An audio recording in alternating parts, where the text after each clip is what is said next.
Hello, guys. This is me, Cocosing Valley Central speaking. Well, it's Monday night again. It's back to doing another live stream. Model railroading for beginners. This is a diesel train set I picked up at an auction probably a week or 2 weeks ago. Paid a lot of money for other stuff, 130 bucks for it. This set here is the diesel beginner set. Um, Most model railroaders will tell you to start with a beginner's train set, a small one in the box, something like this. And usually they come with two cars. Hey, Dirty Dan is here. That's good. Hello, sir.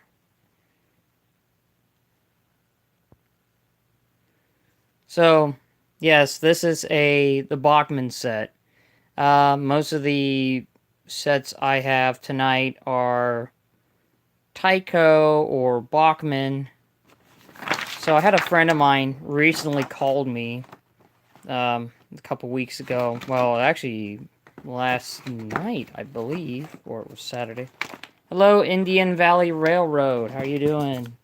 Dirty Dan, how are you doing, sir? So this is actually a Rock Isle Tyco train set. Still has the original box. Everything was shifted around when I got it, but it's all there. All the track, all the accessories, and the bridge set is all here. Then the set I'm really proud of getting, yeah. So I'm really proud of getting is this set, which is the Chattanooga Choo Choo 080 set made by Tyco. And I paid close to, I think I paid $100 for both Tyco sets. So this set was all original. Everything was there. Never been taken out of the box, really, and the track was never touched. So this was another beginner set. And, I mean, there are other beginner sets I have, and these are just to name a few off here. Yeah, it's really awesome. So none of these trains have not been tested yet, or any of this stuff yet. I'll get to that someday. So right now, it's just more likely figure out a way to display one of these sets someday.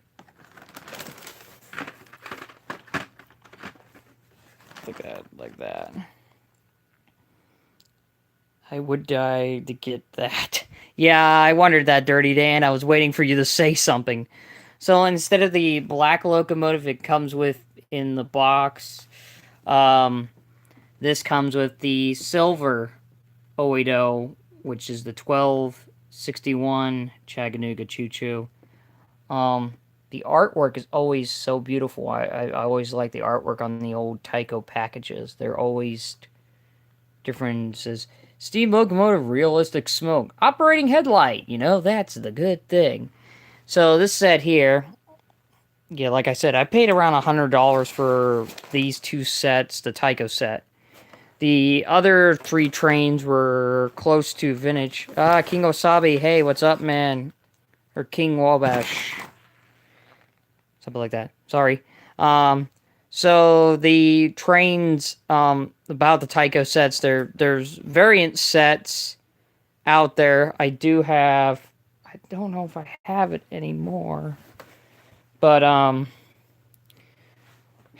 it's a Tyco train catalog from the early 50s or the early 60s. There was another train set there in the box, and the box been damaged, so I'll have to do some work to that maybe.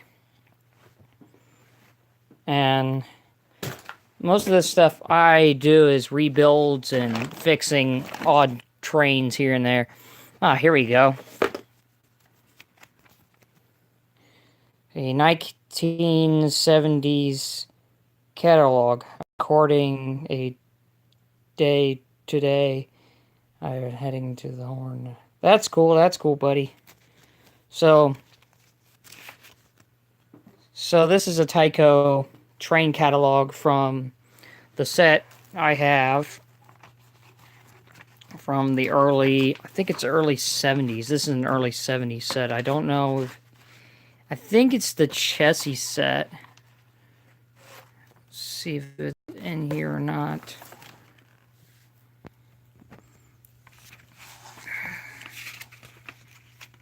No, it's not that one.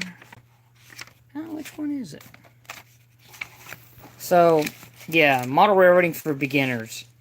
Yeah, there are some neat train sets out there, and just something. Here we go. It's the Chessie long hauler. Yeah, show your SP Black Widow units. Yeah, those things. I'll have to go to the workshop to go see that stuff.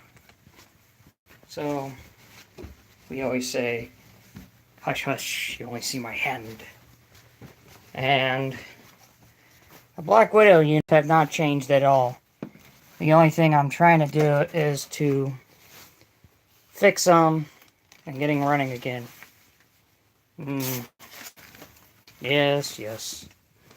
Let's see.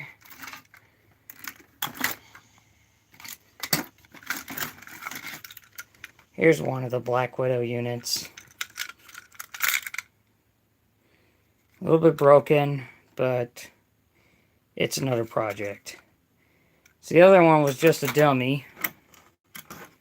This one here, we'll have to tear apart, tear up the whole inside with the motors. And I got other Black Widows. So how old are they? I'm guessing they're dating back to the late 50s, 60s, I'm guessing, I believe. So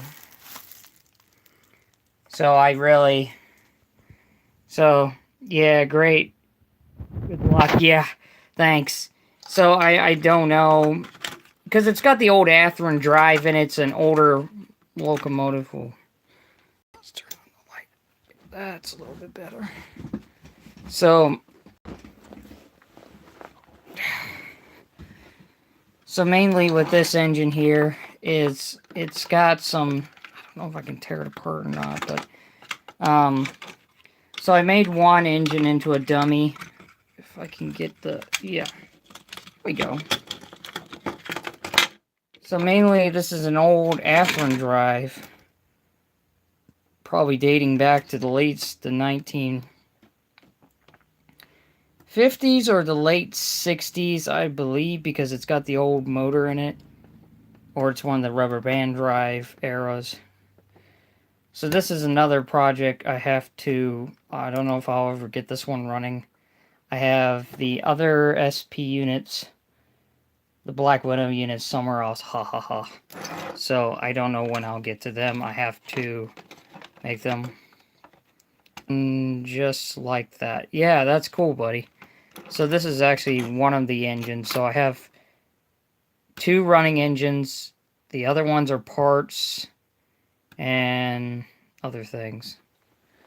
So there's some of the N-scale engines I have, and just, so if you don't know, what do you know, let me know.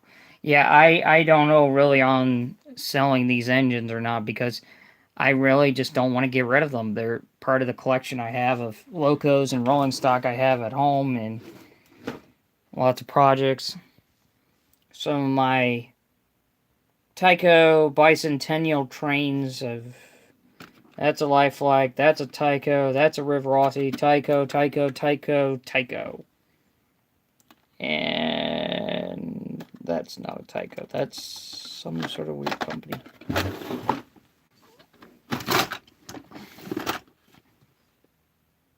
Or steamers.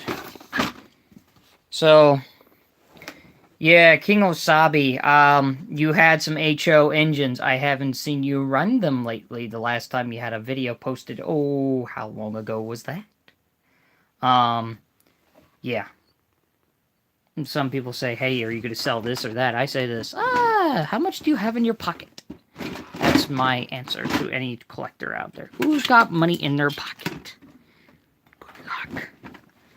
So, yeah, I don't really know if I'm gonna ever sell my American Flyer parts box. Can always have too many American Flyers. Is it this one? This one. Nope. Nope. I don't know where the rest of those engines are. Somewhere. IG Budgie. Yeah, Budgie.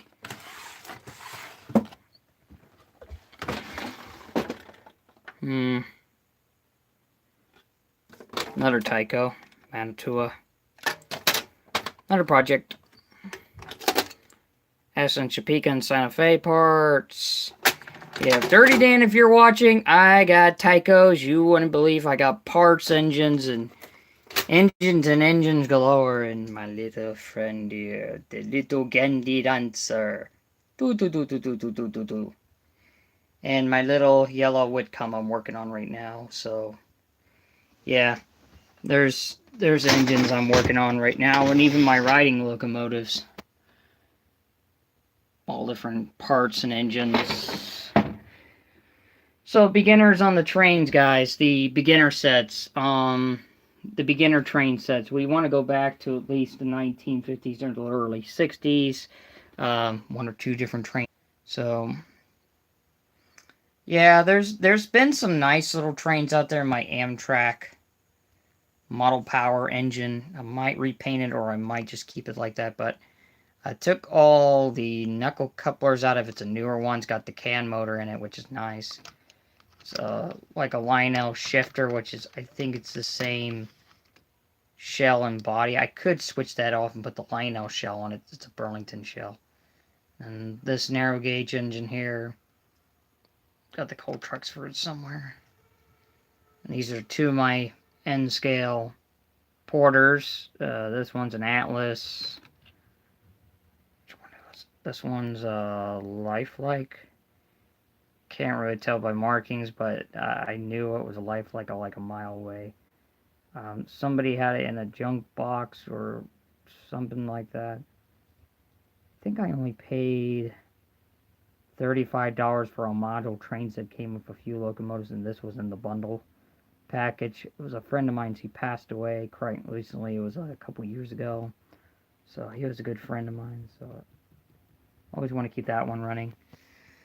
So, yeah, it's a hot weekend up here in Ohio, guys. It's just, I haven't been in the workshop doing videos lately. Just been too busy trying to keep up with life like everybody else is. So it's like, yeah. So I really just try to keep up with more train stuff. SP cab forward. Yeah, I wonder where the big boy was. Got two of them.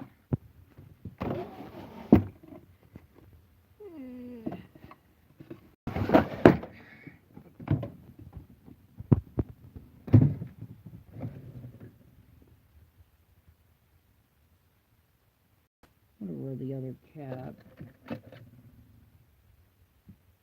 Nice Beano switcher. Ah, thank you, sir.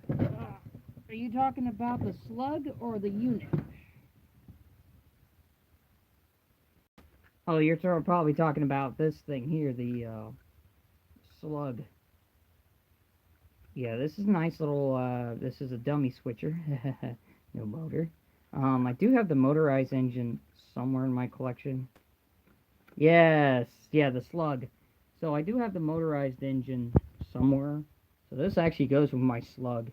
And then there's a Southern slug here. I actually made my own piece for it, my own cap for it. It's a little bit bigger. It's off a diesel, so I had to cut it and shift it and put it on this one so it's all back together. So this actually goes with another loco. Actually was part of this engine here. Can't remember what it was, like an SW or not an SW, but I had to cut this one up. So this is a scrap engine, so I'll make that as one of my scrap pile locomotives. And then someday in the future, I'll probably get more parts engines someday in the future. So I like collecting parts engines. Yeah, Indian Valley Railroad. If you're doing any shout outs for anybody on YouTube, please do that for me if you can. Dirty Dan, if you're watching this still, please do a shout out if you can. If anybody can do a shout out on the video of Kokosing Valley Central Railroad, I'm still trying to get more people into the hobby, or thinking about getting into buying older classic trains and actually fixing them. So, let's see if I can run some stuff. No, that could not be fair. Well, I'll post one today. That would be great, man. It's around here. It's about, what time is it right now? It's 6:47 here in Ohio time. So, I might be doing some more videos in the future. Oh, yeah, guys, keep your eyes out for, this engine will be running soon. It's a Mahanu 482 Mountain, which I'm going to be heavily painting, not painting, but heavily decaling this engine soon. And it will be a Chesapeake, Ohio 482 Mountain. So this will be on my, Chesapeake, Ohio pasture train. So keep your guys' eyes out for that train, and I'm hoping to get this one hooked up with the rest of the train, and hoping to get a smoking in it someday and some sound. And be converted to DCC. It wouldn't be that hard. It's a fairly simple locomotive. So this is a Mahanu 482 with Vanderbilt tender.